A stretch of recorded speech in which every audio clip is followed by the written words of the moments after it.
স্কুলে থাকতে আমার বান্ধবী ছিল একজন, নাম ছিল মিম। সে এরকম করে ডিম ভাজি করে নিয়ে আসতো। আন্টি আর কি এরকম কাঁচামরিচ পেঁয়াজ আর সাথে কি দিত, পুঁই শাক দিত। তো ওই ডিম ভাজিটা আমার খুব ভালো লাগতো। তা আজকে আমি সেই ডিম ভাজিটাই করব। তাই পেঁয়াজ কুচিয়ে নিচ্ছি, হয়ে গেল। আর কাঁচামরিচও নিয়ে নিব, সাথে আমি গুঁড়ো মরিচও দিব, তাই একটা কাঁচামরিচ নিলাম। আমার আবার এত বেশি ঝালও খাই না।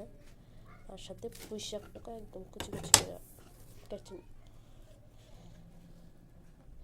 যেখানে পুঁই শাক আর সব কাটা হয়ে গেছে, নর্মাল ডিম ভাজির মতোই। এখানে আমি চুলাতে প্যানটা বসাই দিই, চুলাটা অন করে দিলাম।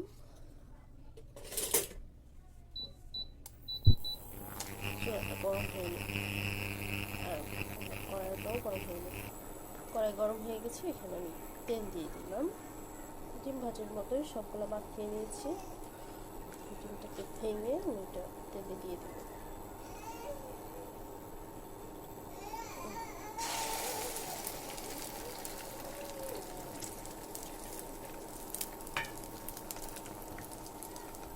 অল্প একটু ছড়িয়ে দেবো।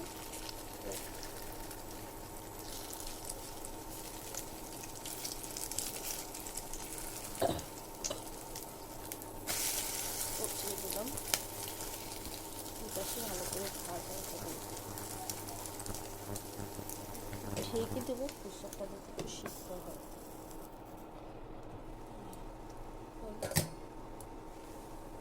একটা প্লেটে নিয়ে নেব।